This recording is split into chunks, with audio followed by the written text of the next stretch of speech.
This is your boy Roto Beast. I'm here with my boy Jeremy. We're here to present you our MLB On Deck segment for Tuesday, April 9th. If you're new to this channel, please make sure and click the subscribe button below. This way you can watch all of our MLB, NBA, and NFL videos. If you haven't came and checked out our website at dfscheatsheet.com, you're absolutely missing out. We have all the tools to help you compete with the pros day in and day out, including a complete optimizer, tons of content, daily FanDuel, and DraftKings cash lineups. Hey, we're truly a one-stop shop for all your DFS needs. So make sure to come check out the site here at dfscheatsheet.com. So, hey, what up, Jeremy? How you doing, bro? Yo, what's up, man? How you doing? Hey, another day trying to get this money today. Just got done get with my early only entries. Hopefully we can hit on that and then roll into main slate with a good day so far. That's kind of really where I'm at.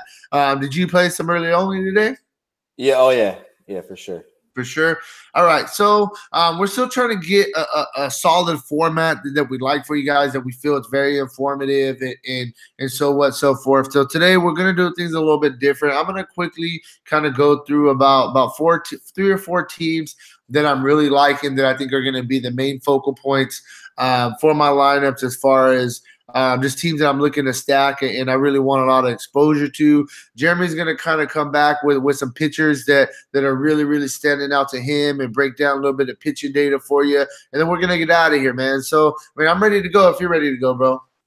Let's go. Real quick, before we do, if you guys don't mind, please take that quick second, click the like button down below. Helps me out. Really, really appreciate that from you guys. So, I mean, I'm going to start with the obvious spot. We talked about it yesterday, and it really didn't fail.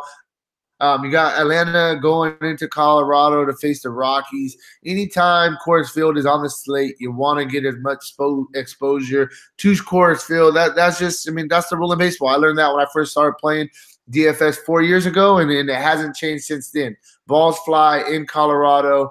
So yeah, man, you got to look at both sides of this game.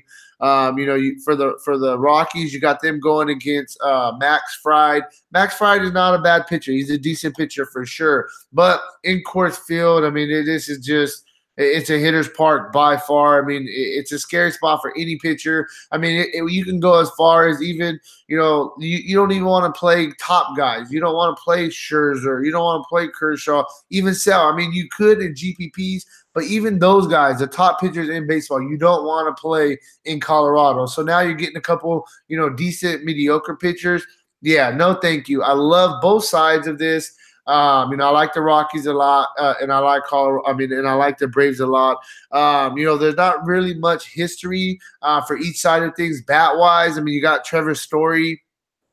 He's 1 for 1 with the homer. It's a small sample size. The only reason I even mentioned him was just the fact that he does have a homer off Fried.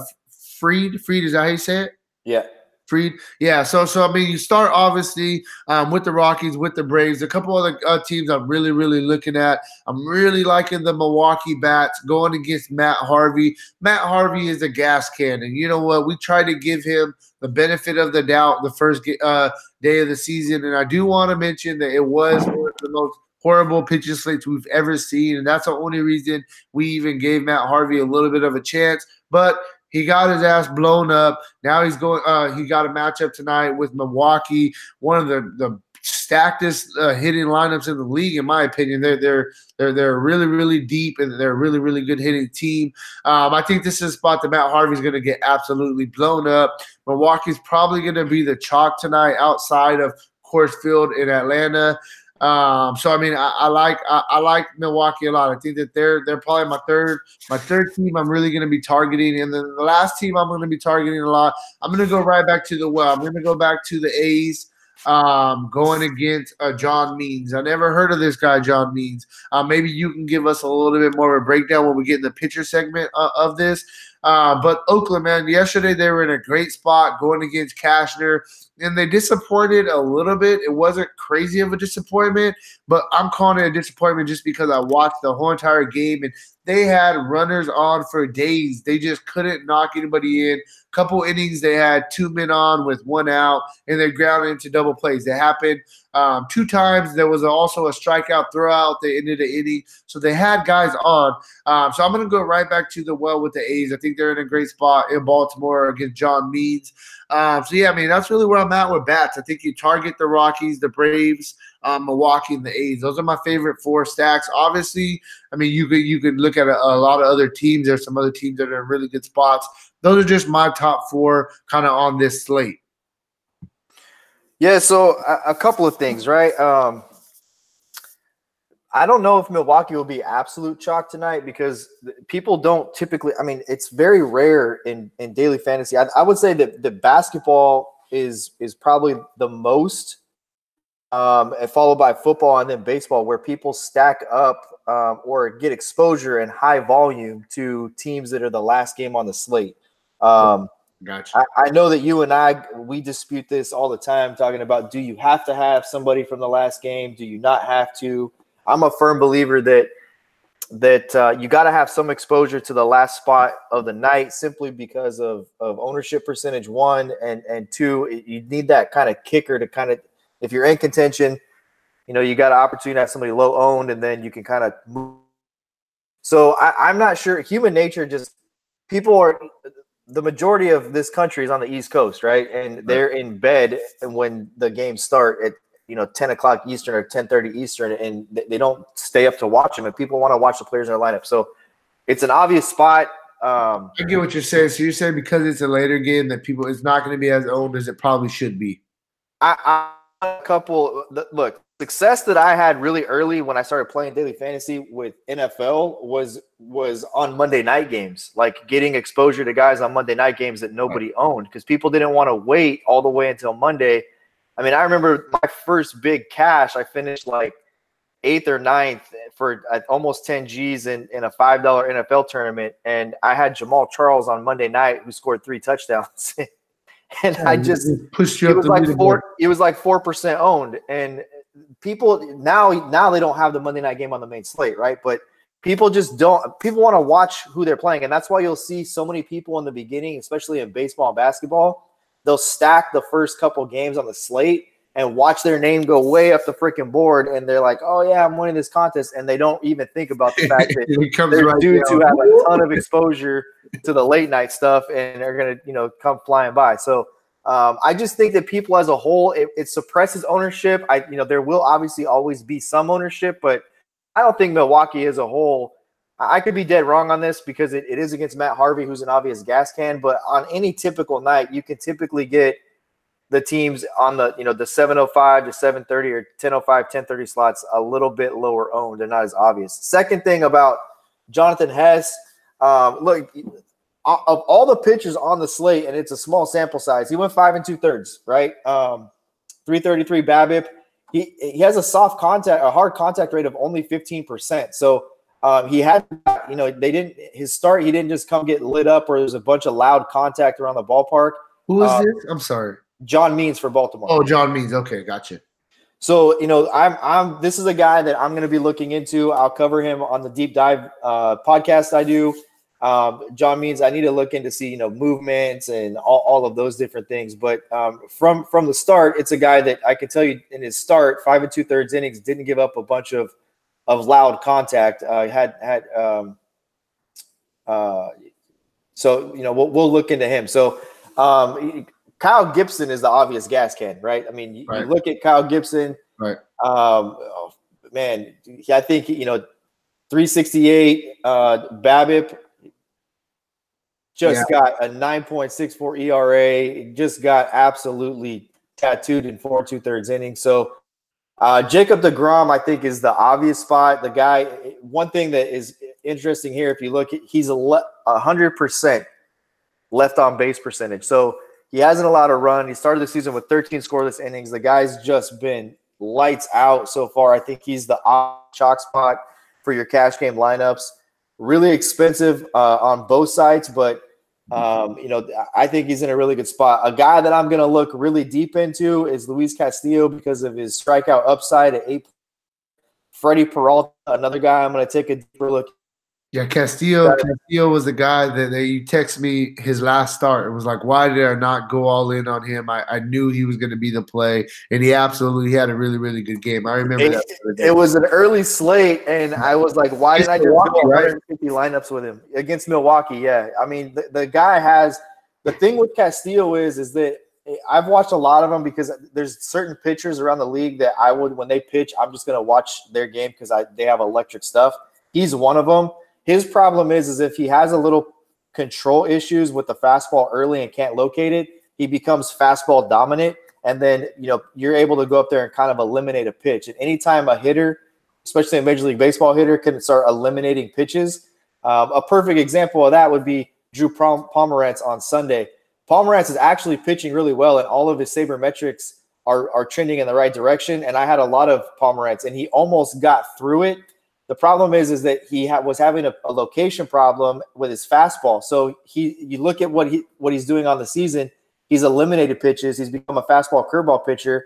They know that. So if you can't locate the fastball and you fall behind 2-0, what are you going to try and steal a strike with? You're going to sit back, eliminate the fastball, look curveball, because you know the guy's not going to come back with another fastball in an obvious count.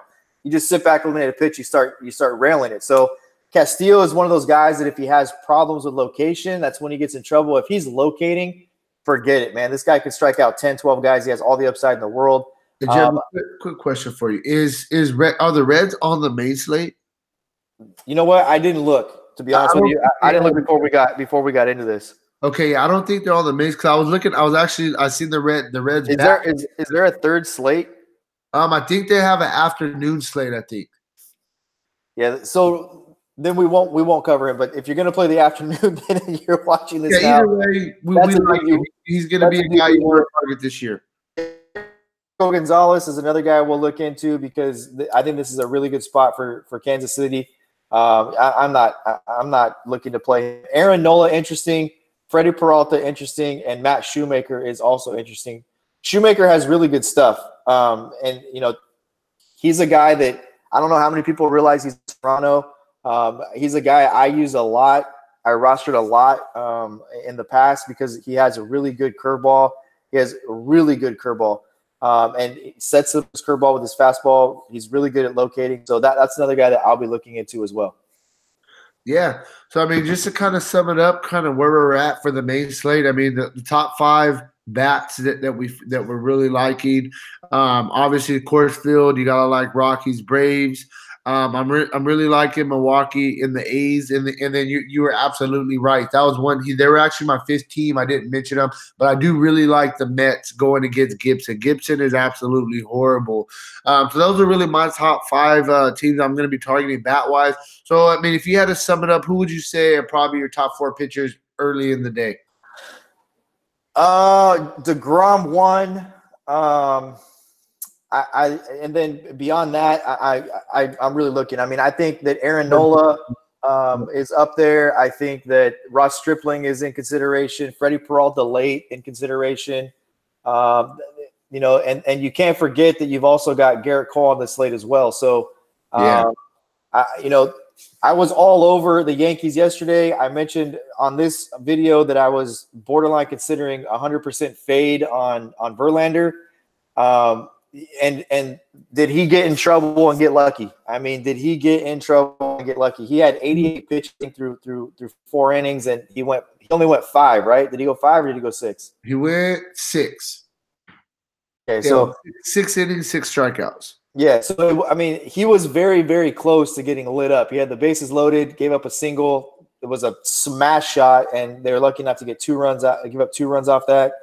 But so just to quickly kind of just clarify and kind of end this. So do you have the same feeling about Garrett Cole today as you did about Verlander yesterday, or Garrett Cole you think is a much better pitcher at this particular point? I have no clue yet. Still breaking it down. Okay, for sure. So, hey, man, if you guys want to the deep dive. Yep. Hey, Jeremy does his deep dive every day where he breaks down, he goes really in depth with numbers and why he's liking pitchers, why he's liking hitters. So make sure and check out that video he started doing. I will be back in a little bit with my MLB core plays as well, breaking down my top 5 guys I think you have to have in all your cash games to give yourself a really, really good chance to cash tonight. And yeah, man, there's a lot of things going on the site. We got literally about 20 pieces of article, 20 different articles going up every single day between all of our sports. There's a lot of – yes, sir. Real quick, I just want to make sure that we throw out there, stay tuned. We have a ton of Masters content that's going to start getting posted today. This is the best week in golf, the Masters. There's also a huge UFC card on Saturday, and we will have that broken down 6 ways from Sunday. And there's a really fun NASCAR race this weekend as well that we will have broken down with a bunch of content. So it's not just baseball and basketball. Right. But that's what I was trying to say. We literally got probably like 20 different pieces between 5, 6 different sports. Like, it's crazy, man. We got a lot of stuff on the site. So check it out, dfscheatsheet.com. And hey, man, good luck on your guys' contest tonight, all right? Hey, peace out.